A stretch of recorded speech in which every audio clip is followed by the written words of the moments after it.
વિદ્યાર્થીની બહેનો, આરતીબેનના શુભ સવાર. આજે આપણે ધોરણ 12માં ભૂગોળ વિષયની અંદર બંદરોમાં નદી બંદરો વિશે ચર્ચા કરવાના છીએ. આ નદી બંદરો એ યુનિટ 7માં વેપારની અંદર એનો સમાવેશ કરવામાં આવે છે. આ યુનિટ 7ના વેપારનો આજે આપણે 15મા ભાગમાં એની ચર્ચા કરીશું, જેમાં નદી બંદરો વિશેની ચર્ચા કરીશું. તો આજે નદી બંદરો વિશે જોઈએ. બંદરોના પ્રકારોની અંદર આપણે છેલ્લે એ ચર્ચા કરતા હતા કે બંદરોના પ્રકારમાં દરિયાઈ બંદર, નદી બંદર, સરોવર બંદર, નહેર બંદર, ફેરી બંદર અને ફેરબદલી માટેનું બંદર છે. જેમાં આજે આપણે આ નદી બંદર વિશેની ચર્ચા કરવાના છીએ. તો જોઈએ આપણે નદી બંદર વિશે. નદી બંદર એટલે શું? પહેલી તો વસ્તુ એ આપણે સમજી લઈએ કે નદી જે છે નદી એ દેશના આંતરિક ભાગમાં આવેલો જળ પરિવાહ છે. એ જળ પરિવાહમાં જે નદી છે એ નદીમાં આજુબાજુ આવેલા જે પ્રદેશો છે એ પ્રદેશની અંદર કોઈ પણ શહેર તે પ્રદેશનું મુખ્ય હોય અને એ પણ આયાત નિકાસ માટે અગત્યનું પરિબળ ધરાવતું હોય, એટલે કે પરિવહનમાં ઘણી અગત્યતા એની હોય. તો અહીંયા નદી બંદરનો વિકાસ થાય છે.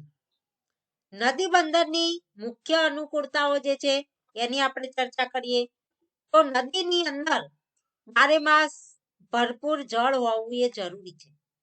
એટલે કે જે નદીના કિનારે બંદરનો વિકાસ થયેલો હોય એ નદી પરિવહન માટે બારેમાસ પાણીથી ભરપૂર હોવી એ જરૂરી છે. અને તો જ બારેમાસ ત્યાં એ બંદર ઉપર ચીજ વસ્તુઓની આયાત અને નિકાસ ત્યાં થઈ શકે છે. મોટે ભાગે આ નદી બંદરો એ દેશના આંતરિક ભાગમાં જ વધુ અનુકૂળ પડે છે. પણ છતાં પણ ઘણી જગ્યાઓ એવી છે, ઘણા બંદરો એવા છે કે સમુદ્રમાંથી આવતું જહાજ એ સીધું જ એ નદીમાં થઈ અને દેશના અંદરના ભાગ સુધી એ પ્રવેશ કરે છે. અને આવા નદી બંદરે એ માલ સામાનની આયાત નિકાસ થાય છે. તો એના માટે બારેમાસ ભરપૂર પાણીનો જથ્થો એ નદીની અંદર હોવો જોઈએ. નદીનું ઊંડું તળ હોવું જોઈએ. એટલે કે નદીની તળ છે, નદીનું તળિયું જે છે એ તળિયું વધારે ઊંડું હોવું જોઈએ. તો જ સ્ટીમરો સારી રીતે એ નદીની અંદરથી પસાર થઈ શકે. જો છીછરું તળ હોય તો સ્ટીમરો કે વહાણો કે હોડીઓ એ સહેલાઈથી નદીની અંદર એ ગતિ કરી શકતી હોતી નથી અને એમાં ખૂપી જવાની પણ ભય રહે છે. એટલે નદી જે છે એ ઊંડા તળવાળી હોવી જોઈએ. બીજું કે આ નદી શાંત હોવી જોઈએ. નદી છે એનો પ્રવાહ છે એ શાંત હોવો જોઈએ. ક્રમશઃ ધીમે ધીમે નદી આગળ વધતી હોય એવો પ્રવાહ હોવો જોઈએ.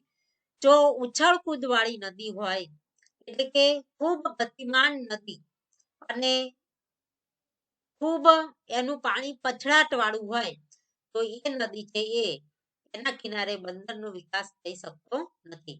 કારણ કે એવી નદી ઉપર પરિવહનની પણ શક્યતા રહેતી નથી. બીજી વસ્તુ છે કે પાણીનો જે પ્રવાહ છે એ અનુકૂળ દિશામાં હોવો જોઈએ.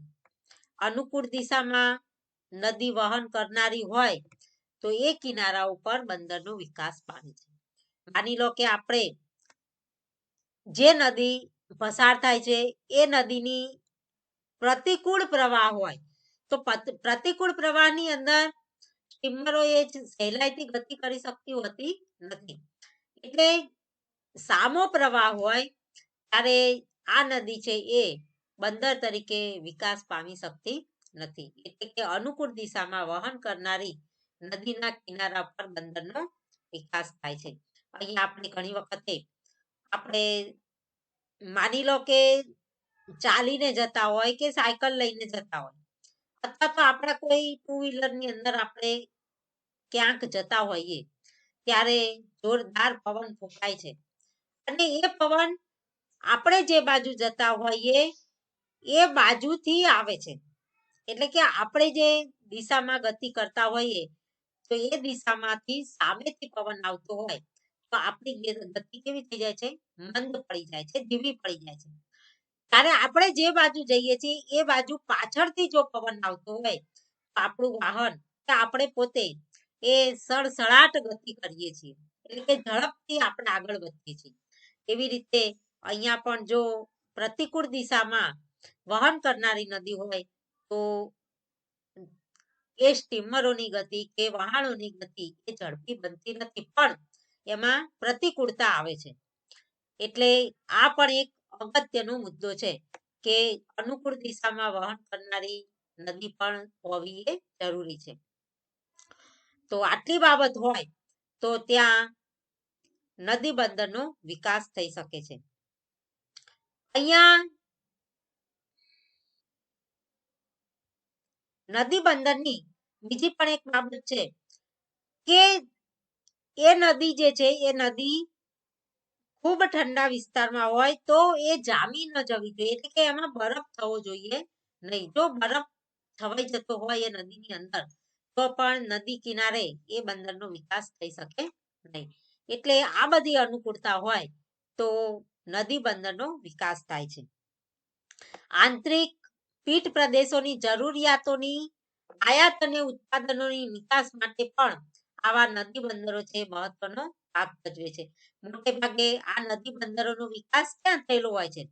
તો કે આંતરિક ભાગોની અંદર. ક્યાં છે? દેશના અંદરના ભાગોની અંદર, આંતરિક ભાગોની અંદર આવા નદી બંદરનો વિકાસ થયેલો હોય છે. અને એ પણ કઈ જરૂરિયાતોને પૂર્ણ કરવા? તો કે પીઠ પ્રદેશો એના છે, એટલે કે નદીની આજુબાજુના જે વિસ્તારો એ ત્યાંની જે લોકો છે એ લોકોની જરૂરિયાતો છે એ જરૂરિયાતોની આયાત કરવામાં આવે છે બીજા પ્રદેશોમાંથી. એ બંદરે તે લોકોની જરૂરિયાતો જે છે એ વસ્તુઓની આયાત થાય છે અને એ જગ્યાએ એટલે કે એના પીઠ પ્રદેશોમાં જે ઉત્પાદનો થાય છે એ ઉત્પાદનોની નિકાસ આ બંદરોથી કરવામાં આવે છે. અને આવી જે બાબત છે એ આ નદી બંદરો માટે મહત્વનો ભાગ ભજવે છે. નદી બંદરોના કેટલાક ઉદાહરણો આપણે એવા જોઈએ તો લંડન બંદર જે છે એ લંડન બંદર જે છે એ આ ટેમ્સ નદી ઉપર આવેલું છે. આ જે છે એ ટેમ્સ નદી છે. ટેમ્સ નદી ઉપર આ લંડન છે. એ લંડન નો અહીંયા વિકાસ થયેલો છે અને જો અહીંયા દેખાય છે કે આ નદીમાં ઘણી બધી હોડીઓ છે એ આવન જાવન કરે છે. તો આ રીતે આ લંડન બંદર છે એ ટેમ્સ નદીને કિનારે વસેલું એ બંદર છે. બીજું છે હેમ્બર્ગ. હેમ્બર્ગ બંદર જે છે એ વેસર નદીને કિનારે છે. આ નદી છે એ કઈ છે? વેસર નદી છે. અને આ વેસર નદી અહીં જોઈ શકાય છે. એ વેસર નદીને કિનારે આ હેમ્બર્ગ બંદરનો વિકાસ થયેલો છે. આપણે એથી આગળ જોઈએ ભારતની વાત તો ભારતની અંદર પણ આવો નદી બંદરનો વિકાસ થયેલો છે. જે નદી બંદર જે છે એ આપણું કોલકાતા છે.